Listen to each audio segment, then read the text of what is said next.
mother. Girls. Who run the world? Girls. Who run the world? Girls. Who run the world? Girls. Hi, my name is Erica Marks, and I work at the Cleveland Public Library. I'm a library assistant, and in addition to that, I do rap and model outside of my work career. So today we're here at the Cottonwood branch for the Cleveland Girls Rock program, and it's about young women being inspired to become entrepreneurs, and we want to try and get their minds rolling on how they can make their dreams come true. So that's what this program is all about today, and I'm really excited, and I cannot wait. Go ahead and get started. Our first guest speaker for today is Miss Angela Flowers. Some of you may have met her.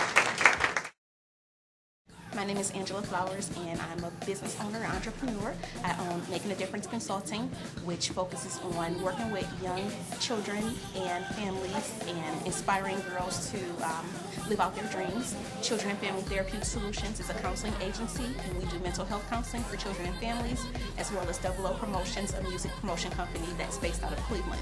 And my goal for being with the Cleveland Girls Rock program is to inspire girls to live out their dreams and to just know that by setting short milestones that they're able to accomplish bigger dreams, and that they're not too young right now to even start thinking about where they want to be in the future. And so hopefully this program will inspire them to start to write down their dreams, but also to take those small steps to accomplish whatever it is that they want to do in life.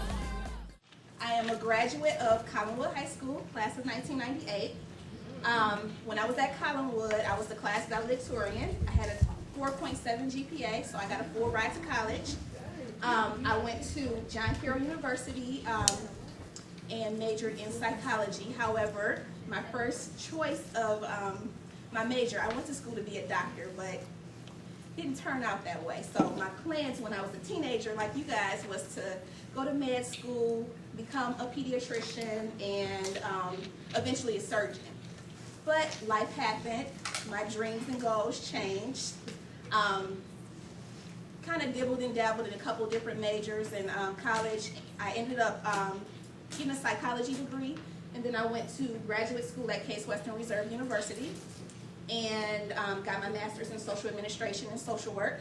And so during the time though I was in college, I had a son my senior year of college, and so my dad and my parents were like, are you going to drop out of school? What's going to happen? And I was like, well, no, I'm not going to drop out of school. I'm going to continue to pursue my dreams and my goals. And so I had my son March 28th, so he'll be 10 next year. I was in class when my water broke, and my teacher, she's like, oh my God, okay, you don't have to take this midterm, go ahead. And so I had him, and I came back to school 10 days later. 2 months later, I graduated with my first degree. And so when it says what woman has inspired you, my mother has inspired me, but my son has kept me going. And so once I had my son, I knew that I needed to continue my education, which is why I went to grad school, to Case Western Reserve. And during grad school, I met my business partners, and we all had love for working with children, and we started our first company called Making a Difference Consulting. We've been in business for 6 years, and the reason we started the company is because we all worked in school systems, and we noticed that there was like a lack of good quality programs for teenagers during the day. So we branched out. We won a business plan competition with Black Enterprise Magazine, and we were on a reality TV show in Chicago, and it kind of got us focused, thinking about pursuing our goals more. So from doing that, I decided that I was going to just leave my job full-time, which at that time was at Euclid High School, and I was just going to be an entrepreneur full-time. I was scared. I didn't know what was going to happen. I had never done it before, and I wanted to make sure that I could support myself and my family. Through it all, though, I've had wonderful opportunities. We started our own counseling agency last year, and so I have about 200 clients that I work with in various school districts. We currently operate out of East Cleveland Schools at Shaw High School. We are over at O.H. Perry Elementary in Cleveland. We have a site location at Forest Park and Euclid, Central, all the Euclid City School Districts, and then we branched out to Warrensville City Schools. And so I'm one of the main people that has been instrumental in getting us contracts and different things like that. But looking back on my life when I was 17, 18 years old, I would have never thought I would have been a business owner. Then I also do music too. I run a promotion company. And so I have a rap artist that I manage. He's out in Orlando right now performing. And so just living your dreams out to the fullest, whatever you decide you want to do in life, just try it. Even if you fail, you are going to be able to just pick yourself up and keep going, whether it's different roadblocks or not. And so looking back on everything, my parents wanted me to be a doctor. That's why I wanted to be a doctor, not really knowing that maybe this is not for me. But because that's what they wanted me to do, I kind of have always thought I'm going to go to college, be a doctor, and this is what I'm going to do, when that wasn't my interest or my passion. And so I actually found my passion when I was in college, which is working with teenagers and working with kids, doing counseling. And I have had just a lot of success stories. A lot of my students have graduated, gone on, come back and volunteer with some of my programs, and it's just been a wonderful experience just to know that once you plant seeds in kids, that they can blossom and become whatever they want to do. And so when I was in school, some of my teachers planted seeds in me, and they told me I could do whatever I wanted and to keep on going. And so that kind of inspired me to think that, okay, I can try and just be whatever I want to be. And so the young lady over here, I heard you say you wanted to be a doctor. If that's what you want to be, you should be shadowing someone now. Just finding someone that you can kind of, that can mentor you to be a doctor. You want to be a crime scene investigator. Find like a program where you can shadow someone, or even go to the police department and find out if they will actually let you see some of the crime scene bags and things like that, because I know they have those type of programs. But whatever it is, ladies, that you want to do, just believe in yourself. That's all it takes, is like having a dream, but making sure that you are actually writing down your dreams. Once it's written and you speak it into existence, you will be able to actually make that dream come true. So I'm a diehard fan of dream boards, of creating your dream and making it happen. And so what a dream board is, you kind of find pictures and write phrases down of everything that you want in life. And you kind of put it somewhere where you can look at it every day. And I created my first dream board probably about 4 years ago. And I said that I wanted to write a book. I have a children's book coming out in the fall. I said that I wanted to own another company. It's on my dream board, and so it's going to happen. Haven't gotten my dream car yet, but I see it happening in the future. I want a Mercedes-Benz, so I see it happening. But everything that I want, I put on this board, and when I achieve it, I rip it off and add something new. And so I'm 32, even though I'm still kind of young, I still have dreams and goals too. So next year I'm going to go back to school and get my PhD in clinical counseling. And I also want to go to law school for family law. So even though you gain and you gain things throughout life and throughout experiences, and you're able to achieve certain dreams and goals, just continue to push forward and create new dreams and new opportunities for yourself. You're never too young to learn. You're never too young to have a dream and to kind of reach out and go for that dream. So that's basically all I have to say. So next up, we're going to bring up fashion stylist, Miss Skittles. My name is Mary. Most people call me Skittles, and I own Cupcake Mafia tees, and I also own Clothing Store Denards, and I used to be a music artist. The reason I'm here today is just to inspire young girls for making dreams reality and showing them that it's easy if you just put your mind to it. It's a lot of hard work, but at the end of the day, hard work does pay off. Hey guys. Hi. Hi girls. My name is Mary, or Miss Skittles. That's what everyone calls me. I'm 24 years old. I graduated from Shaw High School in 2006, and I graduated from Kent State in 2010 for fashion merchandising with a double minor in marketing and business management. So what I do, I'm a celebrity stylist. I also own the Clothing Store Denards, and I own and run a t-shirt line called Cupcake Mafia.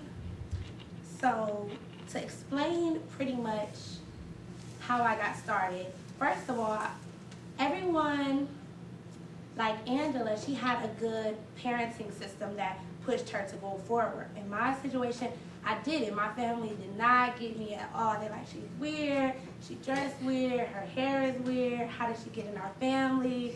Like my mom, my dad, they did not understand me whatsoever growing up. Why do you wear that? Who put you in that? You changed when you went to school. They didn't get me. Like my parents, they still don't get me.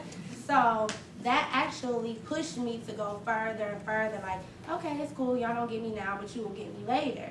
So after I graduated from college, and now that I'm doing everything I'm doing now, my parents, they're like, oh, okay. So you were weird, but now we understand. So for, like, if you have, like, parenting problems, or if you have problems being weird in school, or the outcast, or, like, you popular, but people just don't understand you, it's cool. It's okay. As long as you're comfortable with yourself, that is, like, the biggest part in your success. Because in high school, a lot of people want to be like someone else, or a lot of people want to change and adapt to everyone else. Oh, this is the trend. I didn't do that. I didn't do that at all, and that's what makes me different. That's what makes me have the ability to style artists such as Miley Cyrus. I've been on tour with her in Europe, and another thing, sorry, I have to write a paper because I will go, my life is like, so I will go all over. So let's start off with celebrity stylist. First, I started off as a musician. And when I was in high school, I did music. I love to do music. That is where the name Miss Skittles generated from. And that is how I expressed myself, through my music. That is how everybody got to know me, through my music. I love to perform. But growing up, you start to see, okay, it's not bringing in enough revenue to pay for this college tuition. It's not bringing in enough revenue to pay your bills. Although you are on tour with Soulja Boy and Crime Mob, every Wyclef, I've toured with almost every artist possible. But at the same time, it was not bringing in enough revenue, because as a musical artist, you have to invest in yourself. So if I'm getting $1,200 a show and I'm on tour with Trina, if she looks fly, I have to look fly. So the money I got for that show, I could have paid for my school, but now I have to invest in my image, invest in new CDs, invest in new promotional materials, because if you don't have the manager that has liquid revenue, which means liquid money or a lot of money, then you have to invest in yourself. So I just started to take a different route once I got into my junior year of college, and I was like, I need to get out of Cleveland, I need to get out of Kent and go somewhere. So I went to Atlanta and I did an internship for XXL Magazine. And when I got to XXL Magazine, they were closing that same week. So I came to work to my internship, and they were like, well, tomorrow will be your last day here. I'm like, it's my first day.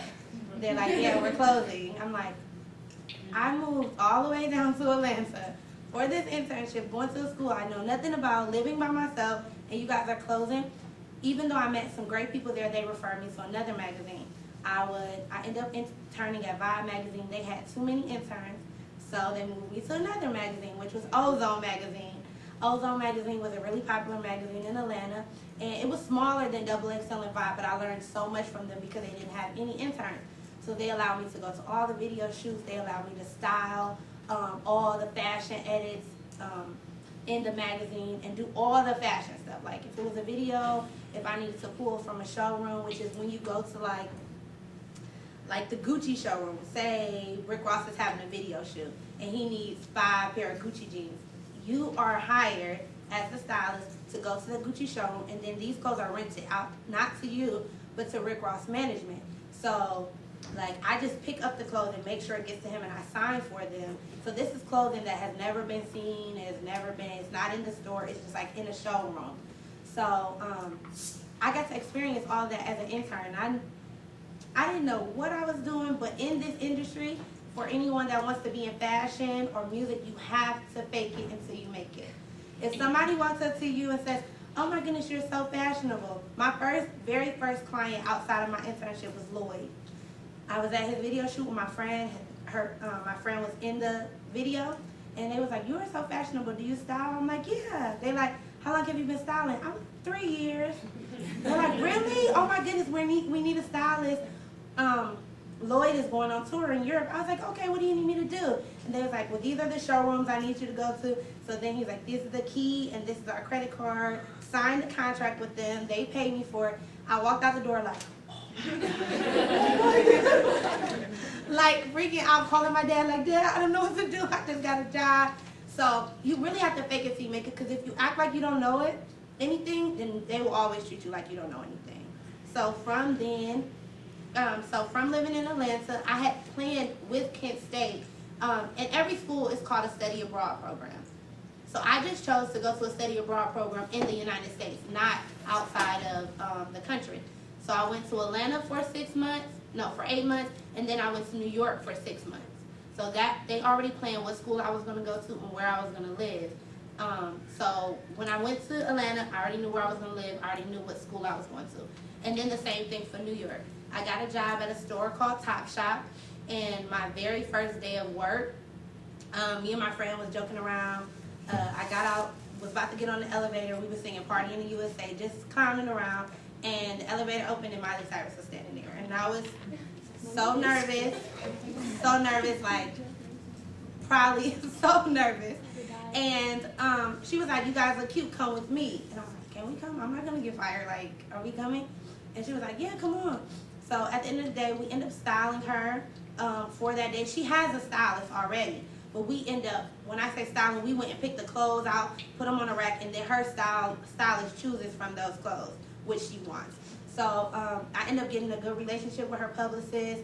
I messaged her, and we messaged back and forth, because one thing is very important is networking. Like, anybody you meet, do not be afraid to talk. In a room full of people, you have to stand out. In this industry, well, when it comes to fashion, music, or anything of that sort, you have to stand out. People have to want to know, who is that girl, or what does she do, or you need to walk up to a person and ask. At any trade shows I go to, or anywhere I go to, I always like, hi, oh my goodness, you look so nice. Even they may not look nice, but just still say it like, oh my goodness, you look nice. They're like, really, thanks. Then they're like, what's your name? I'm like, Mary. And they're like, what do you do? I tell them I'm a celebrity stylist. What do you do? Oh, I'm the CEO of this company. Really? Do you have a card? And then from that instant, you go to your home, you send them an email. It was so nice meeting you today. Hopefully we can work together in the future. Now they're like, wow, that's such a nice young lady.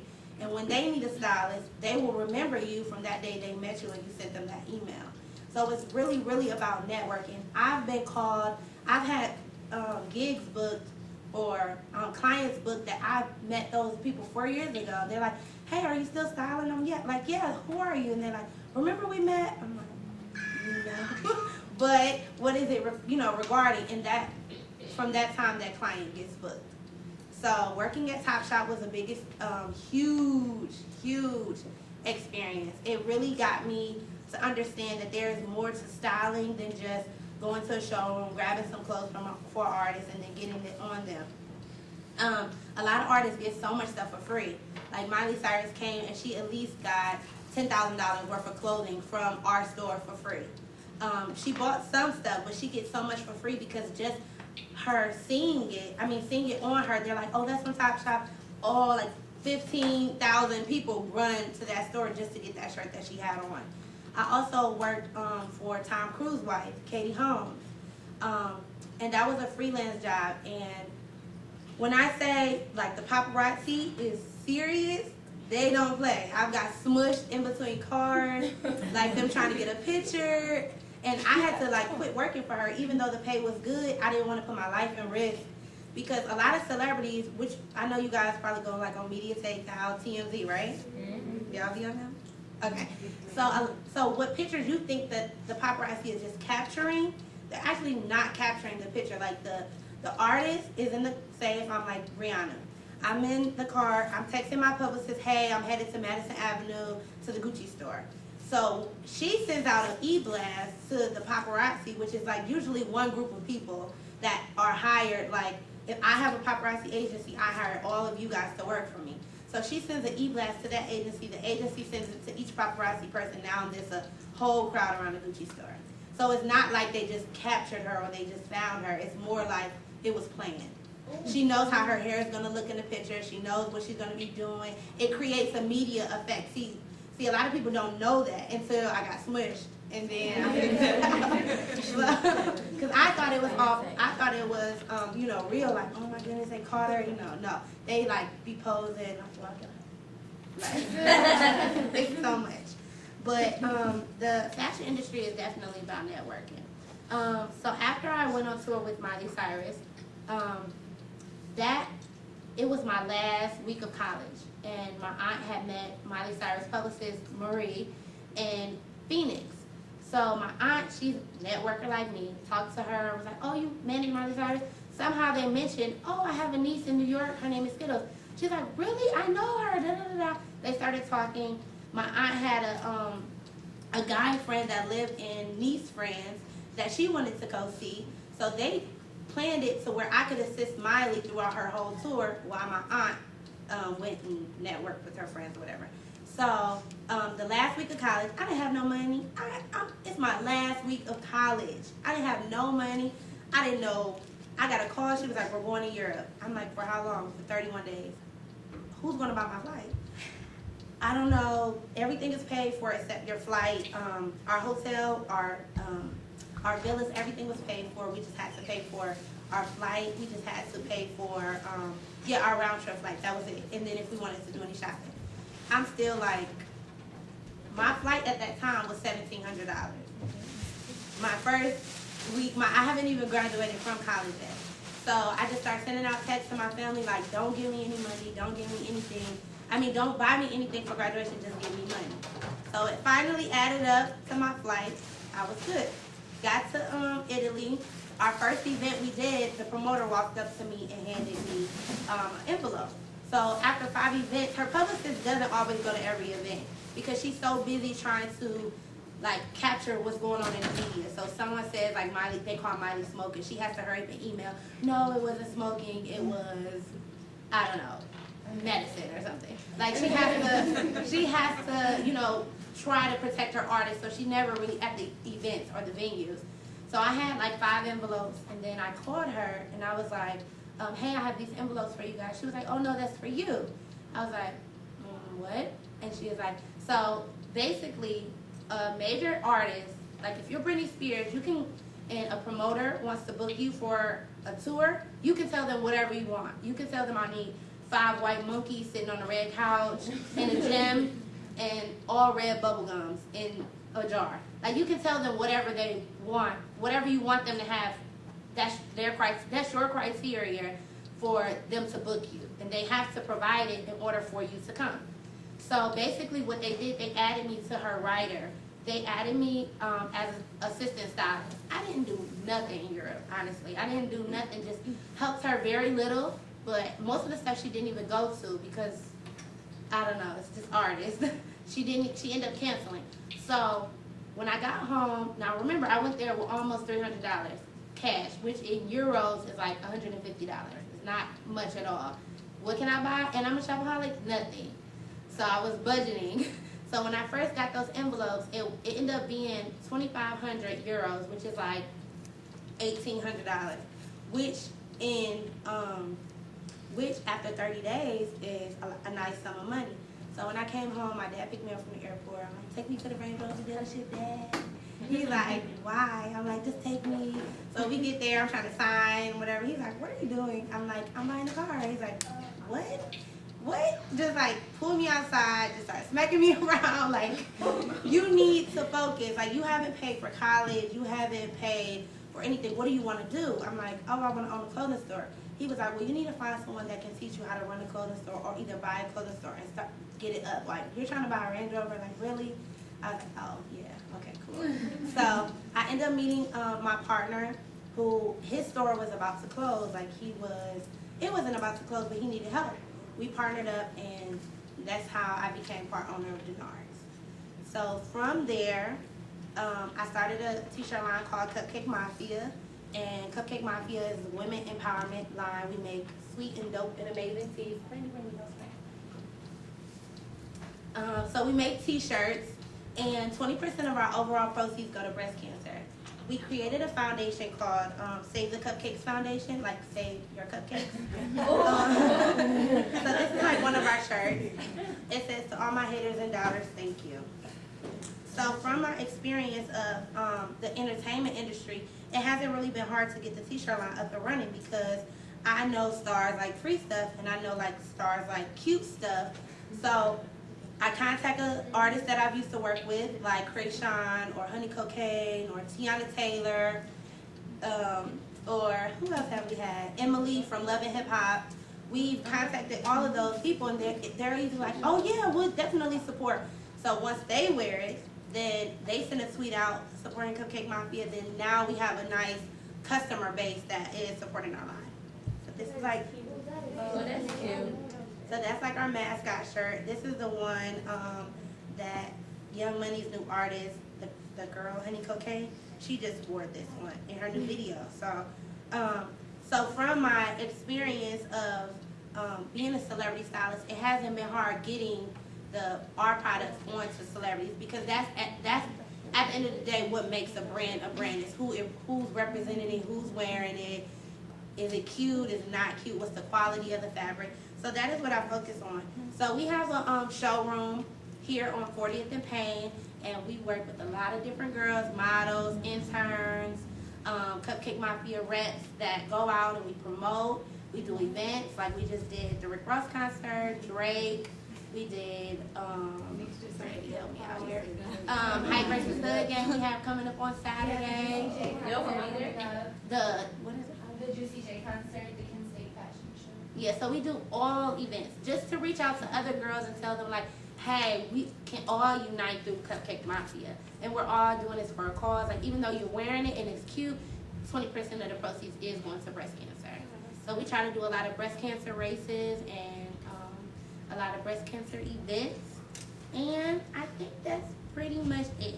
The end of my speech is though, even if you stand out in the crowd or you don't, because I wasn't the valedictorian, I wasn't the best person in school. When I was born, I knew fashion was my thing.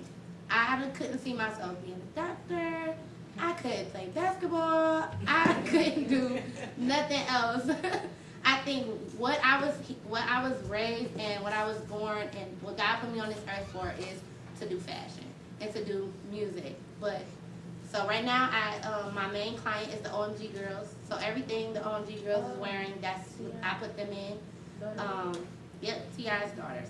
And so that is it. Just don't give up. You can come from nothing. I still live in East Cleveland.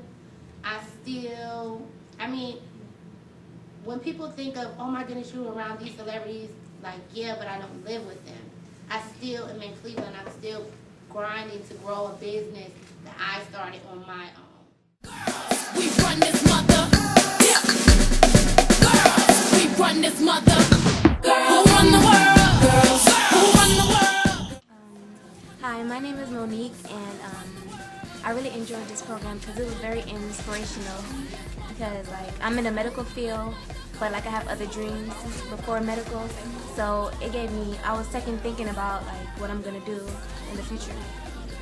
So I think I might go with my first choice now since Skittles talked to me.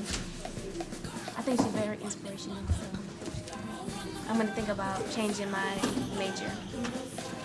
Hi, I'm Ariana, and I really enjoy this program because it taught me things that I didn't know before, that I could change my career when I get older, even if I wanted to do something else.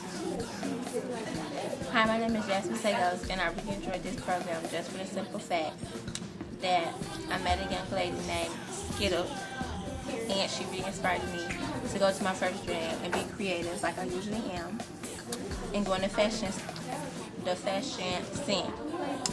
And I feel that this was a good thing today because it showed us young girls that we can be inspired by our first dream and don't let nobody else stop us. And here's my shirt that I won because I drew the best picture. We run this mother. Girls, who run the world?